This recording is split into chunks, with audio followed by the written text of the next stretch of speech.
오늘은 출애굽기 21장 35절에서 36절 말씀입니다. 이 사람의 소가 저 사람의 소를 받아 죽이면 산소를 팔아 그 값을 반분하고 죽은 것도 반분하려니와 그 소가 본래 받는 버릇이 있는 줄을 알고도 그 임자가 단속하지 아니하였으면 그는 소로 소를 갚을 것이요 죽은 것은 그의 차지가 될지니라. 아멘. 그래서 이제 출애굽기 21장에서는 하나님께서 여러 가지 규례를 이제 말씀해주고 계십니다. 그래서 처음에는 히브리 노예 관련된 거, 히브리 종, 그리고 이제는 개인적 피해 보상법, 이제 각종 사형 관련 조항, 어떤 때 이제 사용을 해야 되는지, 그리고 육체적 손상 및 경제적 피해, 이런 법규를 말하고 있습니다. 이제 누군가한테 상해 입혔을 때 어떻게 보상해 줄 건가. 그래서 35절입니다. 이 사람의 소가 저 사람의 소를 받아 죽이면, 그래서 이제 어떤 사람의 소가 있지 않습니까? 이 소가 이제 다른 사람의 소를 이제 들이받아가지고 상처를 입혀서 결국 죽었습니다. 그래서 소가 죽었습니다. 소가 소를 쳐가지고. 그럼 어떻게 해야 되냐? 이때 어떻게 해야 되냐? 어떻게 보상해 줄 거냐? 그러면은 산소를 팔아서 그 값을 반분하라고 합니다. 이제 소가 두 소가 있었는데 이제 한 마리는 죽었습니다. 그러면 이제 어떻게 해야 되냐? 살아있는 소는 이제 팔으랍니다. 그리고서는 그 돈을 똑같이 이제 나눠 가지랍니다. 그리고 이제 죽은 것도 반분하려니와, 이제 죽은 소도 있지 않습니까? 죽은 동물도 똑같이 이제 나누라고 얘기하고 있습니다. 그래서 이제 여기서 영어로 보니까 이제 처음에는 이제 소라고 나오긴 했는데, 이제 뒤에 보면은 이제 죽은 소라고 안 써 있고, 원래 불이 영어로 불이 이제 소니까 불이라고 써야 되는데, 이제 애니멀로 나왔습니다. 동물이라고. 이제 뭐 소가 다른 걸 칠 수도 있지 않습니까? 다른 동물을. 그러면은 이제 다른 동물도 적용되는 것 같습니다. 그래서 이제 오늘 보면 이제 소가 있는데 두 마리 소가 있습니다. 그런데 이제 한 소가 다른 소를 거시기 해가지고 죽었습니다. 그럴 때 어떻게 피해 보상할 거냐? 그럴 때 살아있는 소는 이제 팔아버립니다. 그럼 돈이 나오지 않습니까? 그 돈을 똑같이 나눕니다. 그리고 이제 죽은 소 있지 않습니까? 죽은 소도 똑같이 나누라는 겁니다.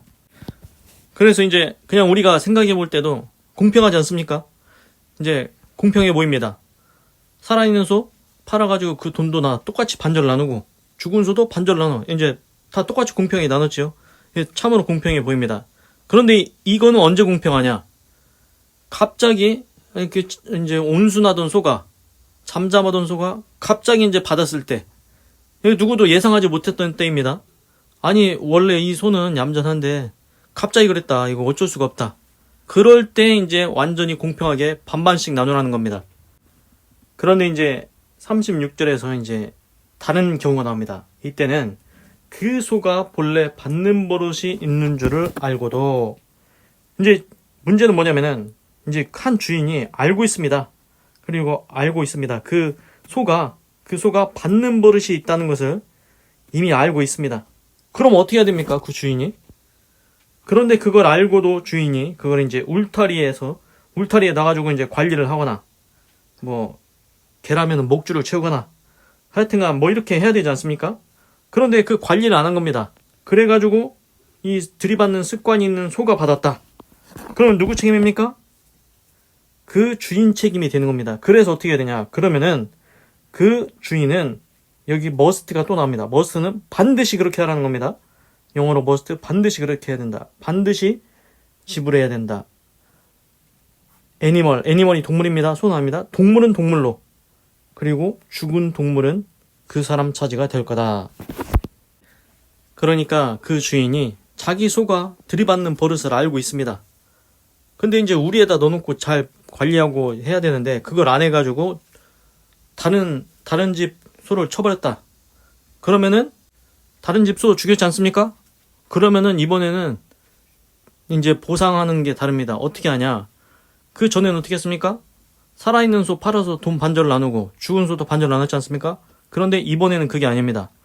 이번에는 전적으로 이 들이받는 소를 관리하지 아니한 주인의 책임이라는 겁니다. 그래서 이때는 보상을 할 때 네가 쟤네 소 죽게 했지 않냐? 그러니까 너는 저 소 살아있는 소로 보상해줘라. 그리고 대신에 너는 그 죽은 소를 네가 가져가야 된다. 이렇게 되는 겁니다. 그렇습니다. 들이받는 버릇을 알고 있는데도 관리를 안 해가지고 문제가 생긴다. 다른 소가 죽었다. 그러면은 살아있는 소로 갚아줘야 되고 죽은 소는 자기 차지가 됩니다. 그러면 그 사람 어떤 마음을 느끼겠습니까? 괜히 내가 소 관리 잘못하면은 괜히 내가 살아있는 소 줘야 되고 죽은 소는 내 차지가니까 나만 손해보네 이런 느낌이 들지 않겠습니까? 그래서 만약에 이걸 한번 겪었다 그러면은 다음부터는 자기 소를 잘 관리할 겁니다. 괜히 저거 들이받는 버릇 있는 소 괜히 놔뒀다가 또 다른 소 치면은 내가 또 내 살아있는 소 줘야 되고 또 죽은 소 내가 차지하면은 나만 또 손해보잖아. 그러니까 그 다음부터는 이제 더 주의를 가지고 이제 자기 소를 잘 관리하겠다 할 거라는 생각이 듭니다. 그래서 이제 오늘 규례를 들어보면 하나님께서 이렇게 규례를 주셨는데 이렇게 규례를 만들어 놓으니까 사람들이 들이받는 버릇이 있으면은 그거를 철저하게 이제는 우리에다 두고 잘 관리하고 그렇게 하는 게 할 거라는 예상이 들지 않습니까? 괜히 그냥 놔두면 자기만 손해만 보니까 그렇습니다. 우연치 않게 이제 서로 당황스럽게 이제 들이받는 습관이 없습니다. 그런데 갑자기 이렇게 들이받아서 거시기했을 때는 이제 공평하게 돈도 나누고 죽은 것도 이렇게 나눕니다. 그런데 그런 들이받는 습관이 있는 소, 그 관리 안에서 생긴 거는 이제 그 주인 책임이 더 크다는 겁니다. 그래서 이 점은 제가 생각할 때 이제 갑작스럽게 이제 의도치 않게 예기치 않게 갑작스럽게 일어난 일에 대해서는 공평하게 나누는데 돈이든 죽은 것이든 공평하게 나누는데 이제 네가 이제 그게 이제 들이받는 버릇 이제 뭐 물어뜯는 버릇 뒷발로 막 말이면은 뒷발로 차는 버릇 개면은 물어뜯는 버릇 이런 거 있지 않습니까? 그거 알고도 네가 관리 안 해서 이제 문제 생기면은 네 책임이 더 크니까 네가 거의 다 물어줘야 된다. 이렇게 말씀하시는 것 같습니다. 그래서 결국 이 규례를 이렇게 말씀해 주심으로써 사람들이 어떻게 하겠습니까? 내가 관리 잘해야 돼. 내가 잘 지켜야 돼. 괜히 이거 그냥 밖에 놔뒀다가 그 남의 짐승 거시기 하면은 내가 다 물어줘야 되잖아. 그러니까 이제 더 잘 이제 관리하고 지키게 된다는 겁니다. 그러면 이제 사회가 더 안전해지겠죠. 이게 그러니까 이제 지금 있는 법들도 다 이제 만들어 놔야 되는 이유가 있습니다. 예를 들어서 이제 교통에서 신호 있지 않습니까?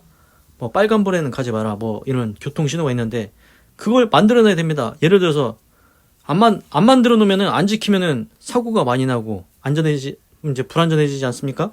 이제 위험이 많아집니다. 그런데 이제 그런 법규를 만들어 놨다. 그러면은 괜히 이제 그 빨간불일 때 지나갔다가 신호 위반으로 걸려가지고 벌금 한번 낸다. 그냥 꽁돈 나가. 내가 내 손해가 많이 난다고. 그러면서 이제 자기 돈 아까우니까 이제 신호를 지키게 되겠죠. 그래서 하여튼간 규례를 만들어 놓으면은 사회가 더 안전해지고 이제 사람들이 살기 좋아진다는 겁니다. 그래서 오늘 하나님께서 이렇게 규례를 말씀해 주고 있습니다. 너 그 소 들이받는 버릇 있으면 그 얘기는 없지만 이제 물어뜯는 버릇 있으면 뒷발로 차는 버릇 있으면 네가 잘 관리하라는 겁니다. 다른 짐승 안 다치게. 그래서 이제 출애굽기 21장 이제 개인적 상해 어떻게 보상해 줄 거냐. 사형이나 뭐 이제 육체적 경제적 손해 뭐 이것에 대해서 이제 21장은 여기서 끝이 납니다. 그리고 이제 또 제가 개인적으로 생각한 것을 또 말씀을 드리겠습니다. 신약성경에 보면은 예수님의 제자들 중에 이제 12제자 있지 않습니까? 이제 베드로는 수제자고 그런데 이제 가룟 유다라는 제자가 있습니다. 가룟 유다라는 제자가 이제 결국 예수님을 배신해서 예수님이 십자가에 지게 되는데 그런 이제 성경에 보면은 이런 게 있습니다. 그 어떤 마리아라는 여자가 있는데 예수님이 이제 돌아가시기 며칠 전에 이제 마리아라는 여자가 향유옥합 그때 이제 향유옥합이 이제 뭐 지금으로 치면 뭐 향수 나는 기름 이제 그런 건데 향유옥합 그게 비쌉니다. 이제 일반 노동자의 1년치 월급 그 향유컵을 가지고 와서 그걸 깨서 이제 그 머릿결로 예수님의 발을 씻고 그렇게 이제 합니다. 그런데 이제 그게 이제 마리아도 이제 하나님 그 성령이 감동되어 한 일인데, 그게 사실은 뭐냐면은 그 원래 죽으면은 이제 기름으로 이렇게 하고 장례를 해야 되지 않습니까? 기름으로 이렇게 칠하고. 그런데 이제 예수님은 죽은 다음에 3일 만에 부활하지 않습니까?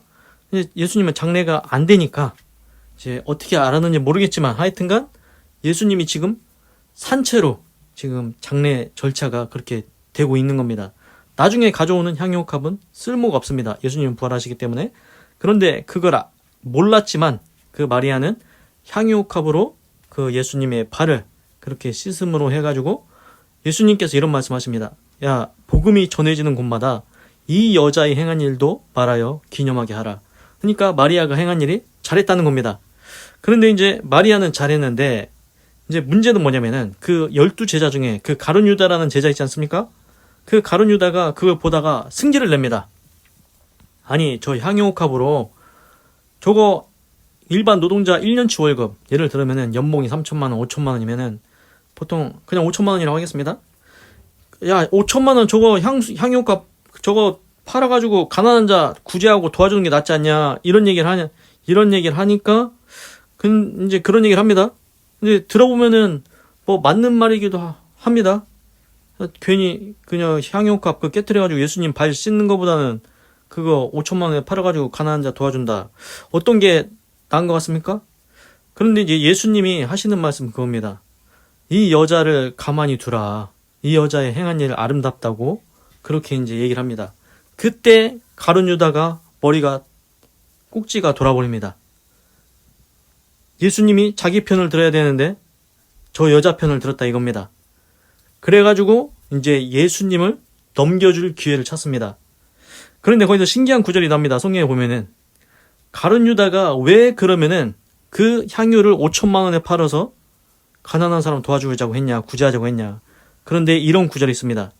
저는 돈깨를 맡은 자라 거기 있는 것을 빼어가미니라. 그러니까 지금 어떤 단체든지 모임이든지 총무 있지 않습니까? 총무가 뭐합니까? 돈 관리합니다. 돈 관리. 그러니까 예수님의 12제자 중에 가룟 유다가 돈 관리를 하는 사람입니다. 지금. 그런데 가룟 유다가 그 돈깨를 맡고서는 그 돈에 있는 거 몰래 조금씩 빼간다는 겁니다. 이 짓을 하고 있습니다. 그래서 가룟 유다가 저 마리아 향유컵을 5천만 원에 팔면은 얼마는 내가 빼서 쓰고 나머지로 도와주면 되지, 이런 생각을 갖고 있었다는 겁니다. 근데 그 생각을 누가 알겠습니까? 하여튼간 그래가지고 가룟 유다가 예수님이 저 여자를 내비두라고 이 일이 아름답다고 하니까 가룟 유다가 예수님을 넘겨줄 기회를 찾습니다. 승질이 났다 이겁니다. 그리고서는 결국 이제 교회 대제사장, 장로 이런 사람들한테 가서 내가 예수님을 넘겨줄 테니 얼마를 줄 거냐. 그래서 은 30을 주겠다. 그래서 은 30을 받습니다. 그런데 성경에 이런 구절이 있습니다. 가룟 유다가 그럼 도대체 왜 이런 일을 하냐. 나쁜 일이라는 거 알면서도, 제자이면서도. 근데 성경에 이런 얘기가 있습니다. 사단이 가룟 유다의 마음에 예수를 팔려는 생각을 넣었더니, 그 생각이 어디서 왔습니까? 사단이 넣어준 생각이라는 겁니다. 너 예수님 팔아. 빨리 예수님 팔아. 예수님 팔아. 그럼 돈 생긴다니까? 이 생각을 가룟 유다한테 넣은 겁니다. 그래서 가룟 유다가 그 생각, 내가 예수님 제자인데 내가 예수님을 파는 게 옳은가 생각을 해야 될 거 아닙니까? 그냥 그 말대로 합니다. 사단이 넣어준 생각대로 합니다. 그리고 나중에 이제 그 돈 받아먹지 않았습니까? 이제 그리고서는 이제 예수님이 이제 만찬을 합니다. 제자들과 마지막으로 최후 만찬 뭐 그런 그림 있지 않습니까? 예수님의 12제자와 예수님이 모여서 이제 그 최후 만찬을 하는데 예수님이 이제 떡을 떼어주시면서 다 받아 먹어라. 그러면서 이제 거기는 빵입니다. 그래서 이것은 내 몸이다. 그러면서 주십니다. 그리고 포도주를 주시면서 이것은 내 피다. 다 마시라고 합니다. 그런데 이제 가룟 유다도 다 마십니다. 제자들 12제자가. 그리고서는 예수님이 말씀을 하십니다. 너희 중에 하나가 나를 팔리라. 그러니까 가룟 유다가 뭐라 하는지 아십니까? 나는 아니지요. 지가 이미 팔아가지고 돈 받았습니다. 그래 놓고서는 나는 아니지요. 그런데 예수님이 너다 임마 이렇게 얘기를 안 하십니다. 네가 말하였도다. 근데 이제 제자들이 그게 무슨 뜻인지를 알아차리지를 못합니다. 설마 이제 다른 제자들은 가룟 유다가 팔았겠냐 뭐 이런 생각이 듭니다. 그러니까 뭐냐면은 가룟 유다가 선수를 먼저 칩니다. 자기 걸리면 안 되지 않습니까? 그러니까 지가 먼저 나는 아니지요 이렇게 해놓습니다. 그러니까 다른 제자들도 의심을 안 하는 겁니다. 설마 가룟 유다가 예수님을 팔았겠어? 그런데 이미 가룟 유다는 은 30에 받아먹고 이제 지금 최후 만찬을 하고 있는 겁니다. 그래 놓고서는 나는 아니지요. 그러니까 예수님이 너다 이놈아 이렇게 얘기 안 합니다. 왜 그랬겠습니까? 예수님이 그래도 가룟 유다의 체면이라고 할까요? 체면이라고 할까요? 이제 자기 스스로 돌이켜서 들어오라고. 내가 여기서 너다 이놈아 그러면은 어떻게 제자들 사이에서 가룟 유다가 설 수 있겠습니까? 그래서 하여튼간 제 생각에는 그래도 예수님이 끝까지 가룟 유다의 체면 그런 거를 이제 지켜주시는 것 같습니다. 그런데도 불구하고 가룟 유다가 결국 예수님을 이제 팔게 되는데, 그리고서는 이제 이렇게 합니다. 이제 어떻게 하냐면은 가룟 유다가 이제 뭐라고 하냐면은 내가 입술을 맞추는 자가 그니 그를 잡으라. 그래서 이제 예수님이랑 다른 제자들이 딱 있는데 이제 가룟 유다가 이제 그 군사들이랑 같이 옵니다. 그런데 이제 그 가룟 유다가 어떻게 하냐면은 그냥 예수님한테 가서 입맞춤을 합니다. 그 이스라엘 지역에서는 입맞춤이 인사입니다. 그럼 입맞춤을 이렇게 하면은 그 다른 제자들은 뭐라고 생각하겠습니까? 그냥 가룟 유다가 예수님하고 인사하는가 보다. 그렇게 생각할 거 아닙니까? 가룟 유다 저놈이 팔았네? 이거 모를 거 아닙니까? 그때까지도 그렇게 자기가 판 것을 숨기고 있습니다. 그래가지고 자기가 말 맞춘 대로 가룟 유다가 예수님한테 입 맞췄으니까 군사들이 예수님을 붙잡아서 데려갑니다. 그때까지는 이제 제자들은 모르는 겁니다. 왜 데려가냐? 예수님을 왜 잡아가지? 모르는 겁니다. 가룟 유다 참 거시기하지 않습니까? 다른 제자들한테 안 들키려고, 내가 판 게 아니라는 걸 안 드러나게 하려고 자기가 입맞춤, 그게 인사입니다. 인사함으로 이제 예수님을 팝니다. 그러니까 성경에 이런 구절이 있습니다. 예수님께서 네가 입맞춤으로 나를 파느냐 이렇게 말씀하십니다. 그런데도 가룟 유다는 결국 이제 그렇게 이제 예수님을 파는데, 하여튼간 자기 스승을 지금 팔고 있습니다. 그리고 메시아 구원자인 예수님을 가룟 유다가 팔았습니다. 근데 이제 문제는 뭐냐면은 결국 대제사장 장로 이 사람들이 막 죄를 뒤집어 씌운다고 했지 않습니까? 죄를 뒤집어 씌웁니다. 그런데 아무리 찾아도 죄가 없습니다.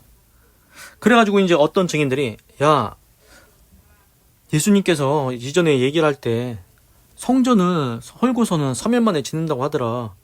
그러니까 막 그걸 가지고 막 얘기가 이 얘기만 저희가 어떻게 사람이 성전을 짓고서 3년 만에 세우냐. 그러니까 이제 그 뜻은 원래 뭐냐면은 이제 예수님이 죽지 않습니까? 그 다음에 3일 만에 부활하신다는 그걸로 이제 얘기를 하신 겁니다. 그런데 그 내용은 모르고, 그 뜻은 모르고 그냥 이제 지어져 있는 건물을 지어가지고 부신 다음에 3일 만에 진다. 그렇게만 이제 받아들이고 있는 겁니다. 문자 그대로.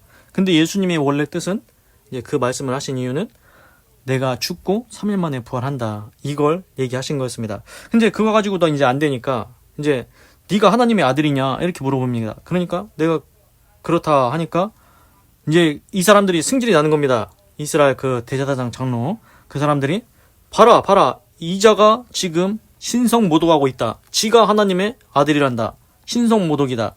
그러니까 이 사람들은 예수님을 하나님의 아들이라고 인정을 안 하는 겁니다. 근데 이제 우리도 어느 정도 이해는 됩니다. 지금 시대 보십시오. 예를 들어서 지금 시대에 내가 하나님이요, 내가 하나님의 아들이요 이러고 다닌다고 생각해 보십시오. 네가 무슨 하나님이냐, 네가 무슨 하나님의 아들이냐 그렇게 하고서는 거시기한 놈이라고 할 거 아닙니까? 그것처럼 그 당시 사람들도 그렇긴 한데 이제 그래서 이제 신성모독이라고 해서 죄를 하여튼간 뒤집어 씌웁니다. 아무 죄가 없지만 죄를 뒤집어 씌워가지고 예수님을 결국 이제 십자가에 형벌을 받게 합니다. 그래서 결국 이제 예수님은 무죄하지만 지금 정죄가 되고 있지 않습니까? 죄는 없습니다. 아무리 찾아봐도 죄는 없습니다. 그런데 죄를 뒤집어 씌웁니다. 그래서 예수님을 죄가 있다고 해서 십자가를 지게 합니다. 그걸 보고 예수님이 정죄됨을 보고 가룟 유다가 자기가 받았던 은 30 있지 않습니까? 그걸 다시 교회 대제사장 장로들한테 가지고 갑니다. 그거를 다시 던져놓고서는 자기가 이제 후회를 합니다. 그리고서는 자기 스스로 거시기에서 가룟 유다가 죽습니다. 그러니까 이걸 볼 때 아니 그러면은 도대체 가룟 유다는 왜 예수님을 팔았냐. 그래서 이제 여기 성경에는 정확하게 뭐 그런 얘기는 써있진 않지만 이런 의견 및 생각입니다. 뭐냐면은 가룟 유다가 돈깨를 맡고 있지 않습니까? 근데 예수님이 이제 돈을 꼭 필요한 만큼만 쓰십니다. 그게 뭐냐면은 베드로한테도 뭐 입장료인가 하여튼간 뭐 그걸 낼 때도 베드로야 너 가서 물고기 잡으면은 물고기 입에서 동전이 나올 거다. 너를 나를 위해서 그거를 갖다가 내면 된다. 그렇게 해서 꼭 필요한 만큼만 하십니다. 그래서 이제 제가 볼 때는 가룟 유다가 이제 돈이 좀 많았으면 좋겠다. 총무들은 재정이 많은 게 좋지요. 그렇지 않습니까? 그리고 이제 가룟 유다는 좀 돈을 빼먹는 스타일인데 하여튼간 가룟 유다가 돈에 대한 뭔가 욕심이라든가 뭐 그런 게 있던 것 같습니다. 하여튼간 그래서 가룟 유다는 이렇게 생각했던 것 같습니다. 내가 예수님을 넘겨줘도 예수님 아무리 재판하고 막 죄를 찾으려고 해도 예수님은 무죄하니까 곧 풀려날 거다. 그러면은 일석이조 아니냐. 나는 돈 벌고 예수님은 그냥 나오고 일석이조 아니냐. 이렇게 생각해서 아마 그렇게 했던 게 아닐까. 예수님을 넘겨준 게 아닐까. 이런 생각이 들지 않습니까? 하여튼간 그래서 이제 결국 그렇게 될 줄 알고 그랬는데 성경 말씀을 보니까 예수님이 정죄됨을 보고 은삼십을 도로 던져놓고 지가 후회하고 거시기 해버립니다. 그러니까 뭐냐면은 자기 생각도 못한 겁니다. 예수님이 정죄돼서 십자가형을 받을 거라는 거는 상상도 못했다는 겁니다. 원래 가룟 유다의 계획은 제 생각에는 예수님 무죄하니까 풀려날 거야. 그리고 나는 돈을 버는 거지. 은삼십을 버는 거지. 그런데 그게 계획대로 됐습니까? 계획대로 안 됩니다. 그래서 보면은 성경에는 정확하게 사단이 예수를 팔려는 생각을 넣어서 그렇게 됐는데 결국 사단이 그렇게 만든 거긴 하지만 가룟 유다가 머리를 잘못 쓴 겁니다. 자기 딴에는 잔머리를 굴린 거죠. 생각을 한 겁니다. 자기 머리를 굴린 겁니다. 나는 돈 벌고 예수님은 무죄하니까 풀려나고. 그런데 그 계획이 그대로 이루어집니까? 안 됩니다. 왜 그렇습니까? 변수가 많다는 겁니다. 내가 인간으로서 아무리 계획을 잘 짜도 변수가 많습니다. 무슨 변수가 있습니까? 여러 가지 변수가 있는데 여기서는 사람의 변수가 있습니다. 뭐냐면은 그 대제사장 장로들이 예수님을 증거를 찾아도 찾지 못하니까 원래는 풀어줘야 되지 않습니까? 그런데 그게 아닙니다. 이거는 조로의 기회입니다. 예수님을 끝장낼 조로의 기회라고 생각을 합니다. 그래서 그 조로의 기회를 놓치지 않고 어떻게 하냐? 죄를 아무리 찾아도 없으면 죄를 만들어서 뒤집어 씌워서 십자가형에 하면 된다. 그렇게 생각하는 겁니다. 그래서 예수님한테 죄가 없지만 죄를 만들어서라도 십자가형을 지게 한다는 겁니다. 어떻습니까? 우리가 뭔가 일을 계획할 때 내가 이렇게 해서 이렇게 하면은 나도 좋고 얘도 좋고 누이 좋고 매부 좋고 도랑치고 가재 잡고 마당 쓸고 동전 죽고 이렇게 될 것 같은데 그래서 막 계획 짜지 않습니까? 이건 뭐 완벽한 계획이다. 그런데 이제 그게 그렇게 안 된다는 겁니다. 변수가 많다는 겁니다. 다른 사람이 어떻게 나올지 우리가 상상을 할 수가 없습니다. 그러니까 제가 드리고 싶은 말씀은 가룟 유다처럼 잔머리 굴리지 말라는 겁니다. 나는 돈 벌고 예수님은 무죄로 풀려나고 이거 안 된다는 겁니다. 이게 사단의 전략입니다. 사단이 너 이렇게 해봐. 너 그러면 너는 돈 벌고 저기는 괜찮을 거야. 이거 걸려듭니다. 사단의 계략입니다. 사단의 계획. 거기에 걸려들면 둘 다 죽습니다. 가룟 유다, 돈 받은 가룟 유다도 죽고 대제사장 장로, 돈 준 대제사장 장로들 그 사람들 천국 갔을 것 같습니까? 예수님을 십자가형에 지게 해놓고서는 어떻게 천국에 가겠습니까? 그래서 이게 신기한 게 뭐냐면은 돈이 안 좋은 데로 돌면은 준 사람도 잘못되고 받은 사람도 잘못되고 다 잘못됩니다. 그런데 돈은 그대로 있습니다. 어떻습니까? 돈 은삼십 가룟 유다한테 한번 갔습니다. 가룟 유다가 다시 던져 놓습니다. 은삼십을 쓰지도 못하고 돈은 그대로 있습니다. 그런데 가룟 유다도 죽어버리고 대제사장 거기 장로들도 이 사람도 거시기 갔을 거고, 결국 이게 돈이 안 좋은 대로 한번 돌면은 사람들이 다 안 좋은 길로 빠지게 됩니다. 그래서 이제 이게 비슷한 패턴이 이제 제가 예전에 텔레비에서 봤는데, 이제 돈이 있다는 걸 알고서는 이거를 이 사람이 빼먹고 이걸 훔쳐가고, 또 그 훔쳐간 사람들을 또 다른 사람이 훔쳐가고, 결국 돈은 그대로 있는데 그 돈을 도둑질한 사람들, 그 사람들은 다 옥에 들어가게 됩니다. 그래서 돈이 잘못 돌면은, 안 좋은 데로 돌면은 사람들이 다 거식이 되게 됩니다. 그래서 제가 생각할 때는 성경에 이런 구절이 있습니다. 돈은 일만하게 뿌리라. 이 돈 때문에 안 좋은 일들이 많이 일어납니다. 그래서 부자는 협박을 받지만 가난한 자는 협박을 받을 일이 없다고 잠언에 그렇게 써 있기도 합니다. 그래서 이제 돈이 문제는 아닙니다. 이제 돈이 문제는 아닌데, 돈을 좋은 곳에, 선한 곳에 잘 써야 된다는 겁니다. 돈을 안 좋은 곳에 쓰면 지금 보시는 것처럼 안 좋은 결과들이 일어납니다. 가룟 유다도 결국 뭐 때문에 망한 것 같습니까? 돈에 욕심내다 망한 것 같지 않습니까? 돈 좀 만져보려다가. 그래서 하나님께서 너희가 하나님과 돈을 겸하여 섬길 수 없다고 얘기했습니다. 너 선택해라. 너 하나님 선택할 거냐? 돈 선택할 거냐?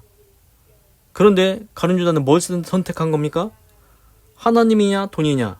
지금 가룟 유다는 예수님이냐 돈이냐를 선택할 때 돈을 선택한 겁니다. 예수님을 선택한 게 아니고. 우리는 어떻습니까? 우리도 돈을 선택합니까? 그렇게 하면은 안 좋은 결과가 일어난다는 거 알았습니다. 우리도 돈을 선택하면 안 됩니다. 예수님을 선택해야 됩니다. 예수님을 믿어야 구원을 받습니다. 물론 돈을 벌지 말라는 얘기가 아닙니다. 돈을 아예 무시하는 건 아닙니다. 이 세상을 살아가는데 돈이 필요합니다. 그래서 이제 잠언에 이런 말이 있습니다. 하나님이시여, 어떤 사람이 기도를 했는데, 하나님이시여 나로 가난하게도 마옵시고 부하게도 마옵시옵소서. 내가 가난하면, 이제 너무 가난하니까 내가 도적질해서 하나님의 이름을 욕되게 할까 하며, 내가 너무 부자가 되면 내가 하나님을 모른다 할까 두렵습니다. 그래서 너무 가난하게도 말고 너무 부하게도 말고, 이런 기도를 하는 사람도 있습니다. 잠언에. 그래서 보면은 우리가 돈이 필요는 합니다. 그런데 이제 그 돈을 너무 욕심내지 말라는 겁니다. 하나님보다, 예수님보다 돈을 더 높은 곳에 두면 안 된다는 겁니다. 그리고 돈이 잘못된 곳에 쓰면 지금처럼 가룟 유다도 죽고 대제사장 장로들도 거식이 되고, 그러니까 돈을 선한 곳에, 의로운 곳에, 좋은 곳에 써야 되는 것 같습니다. 기도하겠습니다. 하나님, 오늘은 출애굽기 21장 35절에서 36절을 읽고 묵상해 보았습니다. 하나님, 소가 다른 소를 받으면은 살아있는 소는 팔아서 그 돈도 반절로 나누고 죽은 소도 반절 나눠서 공평하게 나눠 가지라고 했습니다. 그런데 이제 문제는, 이제 그 주인이 소가 받는 버릇이 있다는 것을 알고 있습니다. 그런데도 불구하고 관리도 안 하고 우리 애도 안 둬가지고 다른 소를 받아가지고 거짓 해버렸다. 그럴 때는 이제 그 받는 소의 주인이 책임이 크다는 겁니다. 그래서 너는 그러면은 살아있는 소로 갚아주고 죽은 소는 네 차지가 돼야 된다고 말씀하고 계십니다. 그래서 이 규례의 요점은 피해 보상은 정확하게 해줘서 피해자가 그 억울한 마음이 풀리게 정확하게 보상을 해주는데, 그것뿐만이 아니고 너는 안 좋은 습관을 갖고 있는 짐승을 키우면은 잘 관리하라. 그것 때문에 피해자가 생기지 않게 하라. 이렇게 말씀하고 계십니다. 하나님, 그리고 이제 새로운 것을 생각해 보았습니다. 가룟 유다는 예수님을 팔면은 죄가 없으니까 예수님은 그냥 풀려나고 나는 돈 벌고, 이렇게 이제 생각을 했는데 그게 안 됐습니다. 변수가 있었습니다. 대제사장 장로들은 이건 조류의 기회다 그러면서 죄를 찾아도 없으니까 죄를 뒤집어 씌워서라도 만들어서라도 예수님을 정죄해가지고 십자가를 지겠습니다. 그래서 여기서 하나님, 우리가 알았습니다. 우리가 계획을 세웁니다. 그런데 그게 이제 안 좋은 계획일 때가 있습니다. 사단이 준 계획일 때가 있습니다. 너는 돈 벌고 여기는 풀려나고 잘 될 거야, 한번 해봐, 이렇게 부추길 때도 있습니다. 하나님, 그런데 그런 어리석은 계획, 잔머리 이런 거 행하지 않게 하시옵소서. 가룟 유다가 사단의 안 좋은 생각에 걸려들었습니다. 우리는 그런 안 좋은 생각에 걸려들지 않게 하시옵소서. 사단의 계략에 빠지지 않게 하시옵소서. 내가 인간으로서 아무리 계획을 잘 세운다고 해도 생각대로 안 되는 경우가 많습니다. 변수들이 있기 때문입니다. 대제사장 장로는 이건 절호의 기회다. 죄가 없어도 만들어서 뒤집어 씌워서 형을 받게 하면 된다. 이렇게 한다는 겁니다. 그렇습니다. 하나님, 우리가 안 좋은 계획은 생각지도 세우지도 실행하지도 않게 하여 주시옵소서. 그리고 하나님은 돈과 하나님과 재물을 겸하여 숨길 수 없다고 분명히 말씀하셨습니다. 그런데 가룟 유다는 하나님보다 예수님보다 돈을 선택했습니다. 돈에 대한 욕심 하나님 정말 싫어하십니다. 돈이 하나님보다 높이 있으면 하나님은 정말 싫어하십니다. 돈은 일만하게 뿌리라고 하셨습니다. 물론 이 세상을 살아가는데 돈이 필요 없다는 얘기는 아닙니다. 그런데 그 돈을 하나님보다 더 사랑하다가는 이렇게 잘못된 계획을 실행해서 안 좋은 결과를 맞이할 수 있다고 알려주시는 것 같습니다. 하나님, 우리가 돈보다 하나님을 더 사랑하게 하여 주시옵소서. 그리고 나로 너무 가난하게도 마시고 너무 부하게도 마셔서 오직 하나님을 경외하며 이 땅을 살아가는데도 너무 부족하게 살아가지 않게 하여 주시옵소서. 하나님께서 필요한 것은 다 채워주실 줄로 믿습니다. 예수님도 그때마다 때마다 필요하신 것 다 채워주신 줄 믿습니다. 하나님, 이 땅을 살아가면서 하나님의 보호 가운데 하나님의 공급함 가운데 살아가게 하시고 또한 예수님을 믿음으로 우리가 천국 갈 수 있도록 역사하여 주시옵소서. 예수님을 버리고 돈을 선택하면 천국에 갈 수가 없습니다. 하나님, 돈보다 하나님을, 돈보다 예수님을 우선하게 하여 주시옵소서. 그리고 하나님께서는 분명히 말씀하셨습니다. 하나님을 찾는 자에게, 하나님을 바라보는 자에게, 하나님께 제단을 드리는 자에게, 하나님께 예배하는 자에게 분명히 복 주신다고 하셨습니다. 어느 부모가 자기 아이들을 소개할 때 손가락에 손톱에는 때가 끼고 옷은 거지 같은 거 입고 신발은 너덜너덜한 거 신게 하겠습니까? 하나님의 자녀된 우리를 거지같이 살게 하겠습니까? 저는 그렇게 생각하지 않습니다. 하나님은 하나님을 찾는 자에게 복을 주시는 줄 믿습니다. 돈 따라가면 인생이 망합니다. 그런데 하나님을 따라가면 덤으로 이 땅에서도 잘 살 수 있도록 복을 주실 줄 믿습니다. 하나님, 돈보다 하나님을, 예수님을 더 우선하게 하여 주시옵소서. 하나님 감사합니다. 사랑합니다. 찬양합니다. 주님 홀로 영광 받으소서. 사랑이 많으신 예수님의 이름으로 기도드립니다. 아멘. 건강하시고 예수님 믿고 구원받으시고 예수 내 구주 하나님의 축복이 임할지어다. 아멘.